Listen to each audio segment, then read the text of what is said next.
proceso de evaluación de competencia está orientado a recoger evidencias de lo que la persona sabe hacer. Aquí debemos recordar que tenemos una norma, un estándar, que nos dice qué debe demostrar la persona para determinar su competencia. Entonces, la evaluación, en consecuencia, se convierte en un conjunto de etapas donde participa un evaluador, ¿sí?, que forma parte del centro de evaluación que mencionábamos, y este evaluador interactúa con la persona para orientarla desde un principio, para en una primera instancia interactuar con el candidato y determinar qué tan acercada está su competencia al requerimiento de la norma. Esto se hace a partir de lo que denominamos diagnóstico, ¿sí? Si la persona en ese diagnóstico muestra una cercanía para el cumplimiento de la norma, puede accesar a un proceso de evaluación. En caso contrario, habríamos detectado de forma oportuna sus necesidades de capacitación, sus necesidades de formación, y deberían de cubrirse en primera instancia.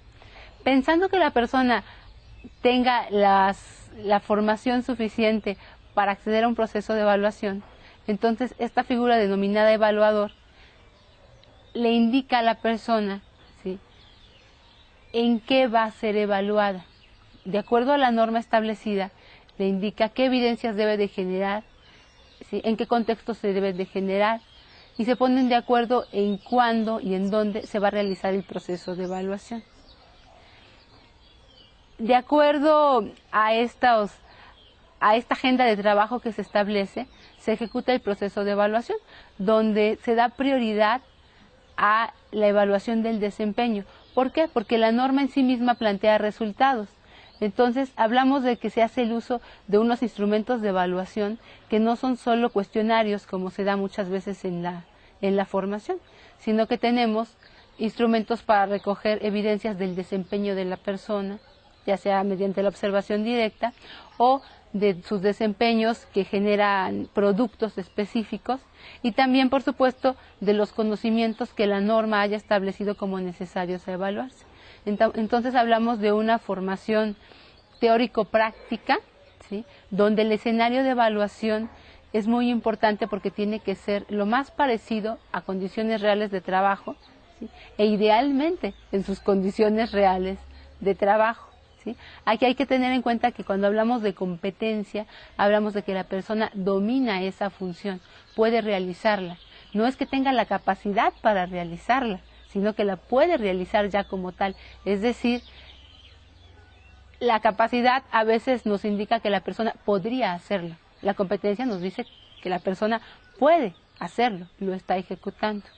Entonces, este proceso de evaluación, que parte de un diagnóstico, de un acuerdo con la persona sobre qué se le va a evaluar y de una recolección de evidencias de desempeño de producto de conocimiento acorde a lo que pide la norma, ¿sí?, continúa con una comparación de qué generó la persona como evidencias contra lo que nos pide la norma.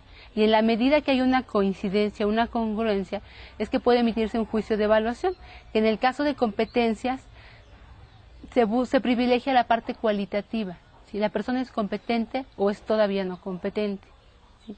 Y en ese sentido también una etapa fundamental que sigue a la emisión de un juicio de competencia es la orientación al candidato. Si es todavía no competente, tenemos que indicarle cuáles son sus debilidades, las áreas en las que debe de reforzar su formación para poder demostrar la competencia. Y aún en los casos en los que la persona demuestra la competencia, también es importante orientarla, decirle sus aciertos y decirle en qué otras líneas dentro de las normas que existen podría avanzar para seguir certificando competencias en la lógica de promover un autodesarrollo de las personas.